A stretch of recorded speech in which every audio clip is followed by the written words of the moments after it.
I'm not a huge anime fan.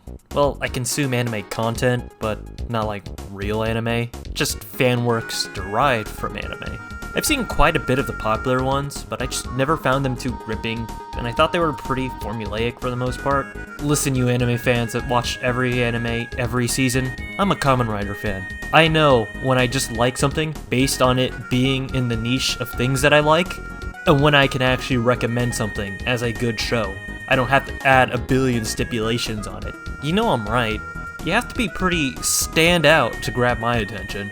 Go out of the mold a bit, and weirdly enough, even though Dr. Stone doesn't technically deviate from the general shonen story structure, it feels unique enough. Its story is rather straightforward, and while I wouldn't say the characters are bad by any means, there's actually some pretty fantastic character moments sprinkled throughout the series. But moment to moment, the characters aren't what's driving the show.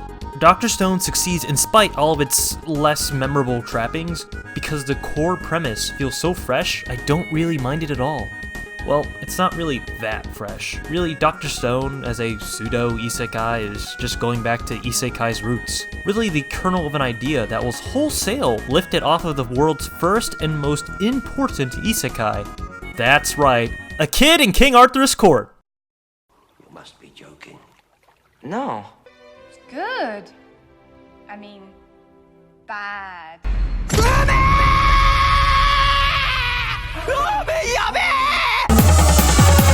For those of you that don't do their mandatory culture homework, A Kid in King Arthur's Court was a decom that makes Breaking Bad look like breaking open Kinder Eggs with Ryan's Toys reviews.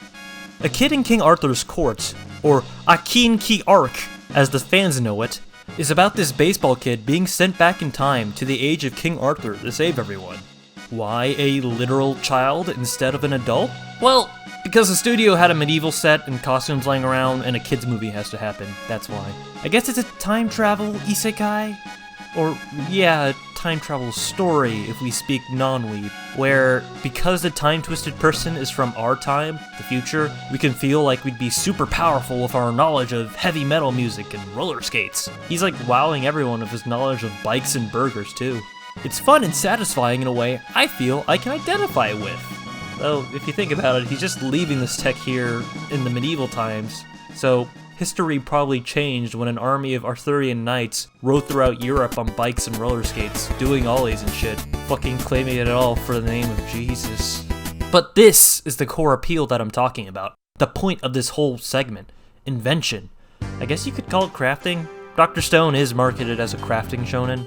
Really, I'd say it's inventions. But obviously, reality is much different than what a Kid in King Arthur's Court presents. I don't even know how my toilet works, let alone do I understand all of the life-changing technologies I trip over on my way to the bathroom. So realistically, the average Joe wouldn't have enough technological or science knowledge for it to be like a superpower. Thus, most authors writing about being transported into another world also don't know. So it's impossible from day one for most stories to take the technology approach. For time travel protagonists to know how to invent such world-changing technologies like gunpowder or e-hentai. Because of this, isekai protagonists generally have to be given a cheat power of some kind to be able to be the most specialist, important, relevant protagonist the whole world revolves around. You can kindly take your cheat power and get it out of Senku's house! Dr. Stone throws the idea of having an average everyman protagonist into the dumpster. And because of that, he throws away the need for a superpower into the trash as well. Dr. Stone takes the tickle of excitement you get when you see modern technology being created in eras it shouldn't exist in, and makes it its beating heart. It's the joy of invention crystallized, made firm and strong through constant conflict. Yeah, I should probably explain what a Stone Doctor is. Dr. Stone has the feel of an isekai, but it's really a post-near human extinction world. At the beginning of Dr. Stone, the entire population of Earth is turned to stone from a green light. 3,000 years after this event, Senku is freed from the stone. You know why Senku doesn't need a superpower like the average isekai protagonist? Because he a smart boy, he knows his shit. But crucially, Senku's not a genius. Well, not in the sense of broader fiction, I suppose. He's stellar at doing equations in his head in like seconds, and Senku has learned almost how every fucking technology in the world works. from antibiotics to cotton candy, which from a pure knowledge standpoint is pretty godlike. Just look at all these elaborate-ass roadmaps Senku makes of the steps you need to recreate technology. The author understands how this technology works. The mangaka of Dr. Stone has an actual consultant, a real-life superpower for adding facts to fiction. But I'll get into why Senku isn't a typical genius later. Right now I want to get back into the heart of Dr. Stone, invention. Dr. Stone has a shonen-esque setup of fighting wars and saving the world, but replaces the typical magic systems with reality and technology. This has so many fantastic and possibly unintentional side effects. So why the hell would anyone care about Dr. Stone's twist on the shonen formula? Why should they care about technology and science over, say, characters throwing huge sick fireballs, like in a more typical shonen? Well, it makes you appreciate technology and science by taking it away. If any average person were put in Senku's shoes of just waking up buck naked 3,000 years in the future, we'd be screwed. If we didn't die immediately due to the elements or wild animals, we'd most likely just be like our ancestors. We'd mostly be at the mercy of nature for dozens or hundreds or even thousands of years. That's why, when Senku makes it clear that he can shorten the time to rebuild civilization from generations to a few years, he feels like a god. Every technology he recreates feels like a gift from Olympus that he's bestowing upon us. But obviously, it's not magic.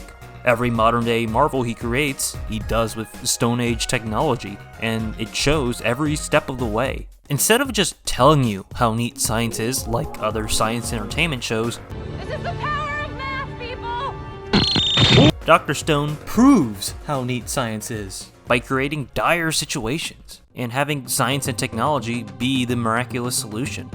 Are you in a primitive world with no doctors and thus at risk of dying to simple diseases? No sweat. Just collect seashells, pulverize them, mix with oil, and bam, soap. Fuck you, bacteria! One of the people you're with turn out to be a borderline superhuman, mass-murdering psycho? Well, in Senku's kitchen, we like to reuse ingredients, as to not be wasteful. If you take the pulverized seashells and some concentrated bat guano, then head over to some hot springs so you can make gunpowder.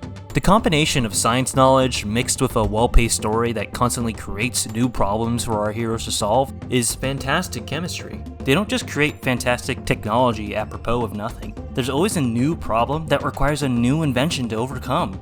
It's this addicting loop that got me to catch up with the anime, then nod, yeah, this is interesting, and then binge the rest of the manga. Dr. Stone's setting is firmly rooted in the real world, but with the aforementioned cycle of problem and invention, has its depiction of science inspire the same curiosity as an actual magic system. At least, it did in me.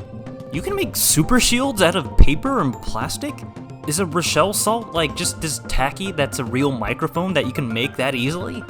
How the hell do siphons work? Dr. Stone makes real science just as fascinating and interesting as any chakra or nen or hockey or nose hair. It sounds cheesy as hell to have one of the main mottos of your show to be get excited about science, but damn, they made it work. Hence, research and scientific principles aside, that isn't to say there isn't any ridiculous anime shit.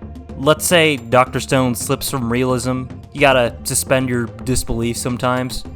Fuckers can one-punch lions to death, fell trees in a single blow, and some people are somehow so fit they can easily leap up and bound through trees like they're in fucking Naruto. At least these feats come from Senku's enemies for the most part. There's some very subtle brains versus bronze theming here. Though I guess you gotta give Senku some sort of handicap against these meatheads, or else he could just shoot these guys to death with a crossbow.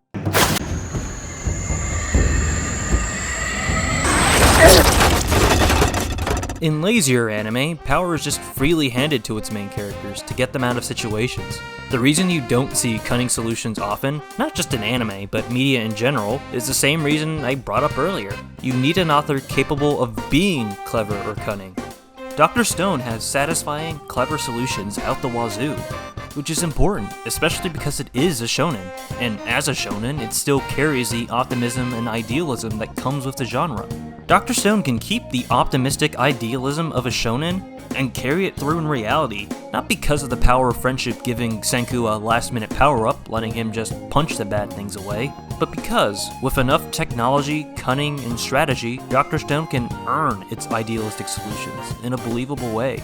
But let's get back to the main Radish Man himself, Senku. Senku's an impressive guy. As a reminder, he starts out lacking even the clothes on his back. No items, final destination. Expect only the finest and freshest memes from me. And in a year's time, made an electrical generator. Senku's pretty great, but he's not a super genius. He's just like a normal genius.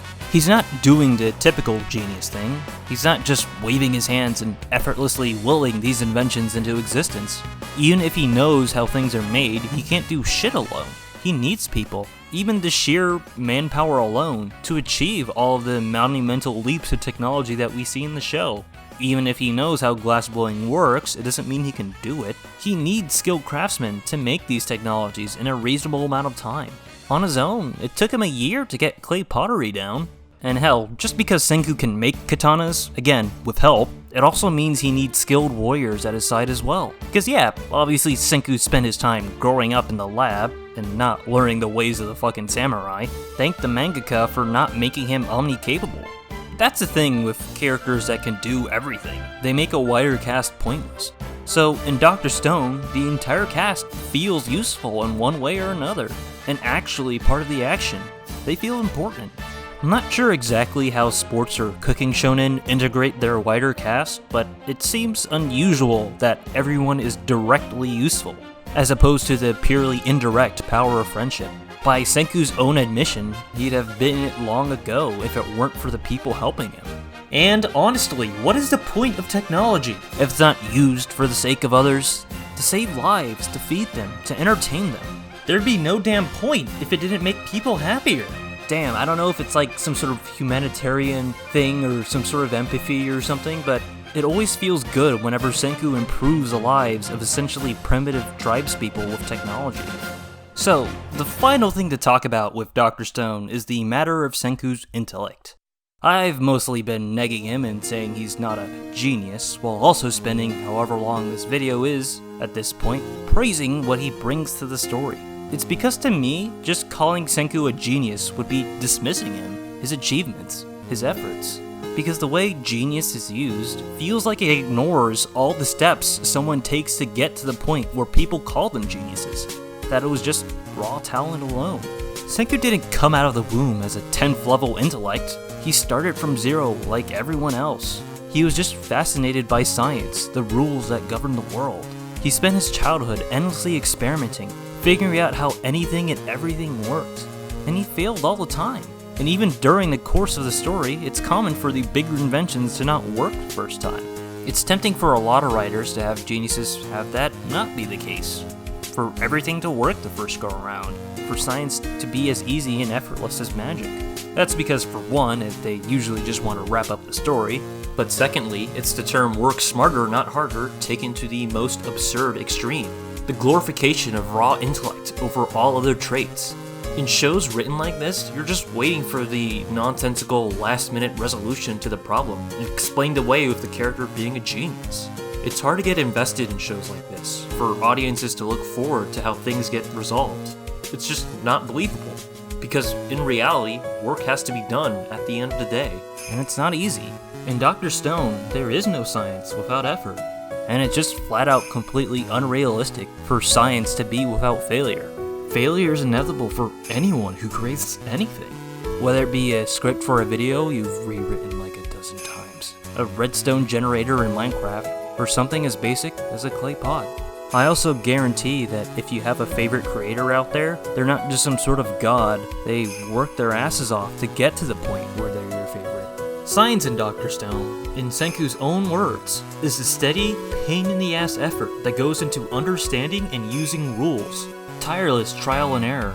Senku is a genius through his smarts and his ceaseless efforts. You see them firsthand. Thus, his accomplishments feel achievable, that with enough effort and perseverance, anyone could do what Senku does. Not just something left in the realm of geniuses or other superhuman shonen protagonists. Dr. Stone, in its steady, researched, and labored efforts, committed to science as its core premise to create a different and exciting manga. And like the race to space, the byproducts of that goal were numerous and wonderful to behold.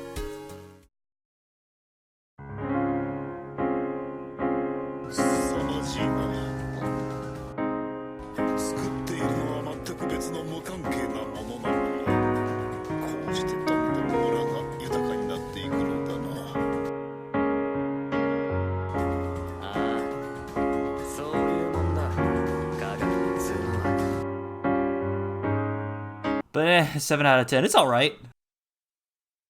A Kid in King Arthur's Court, or Akin Ki Ark, as the fans know it, is about this baseball... it's so stupid.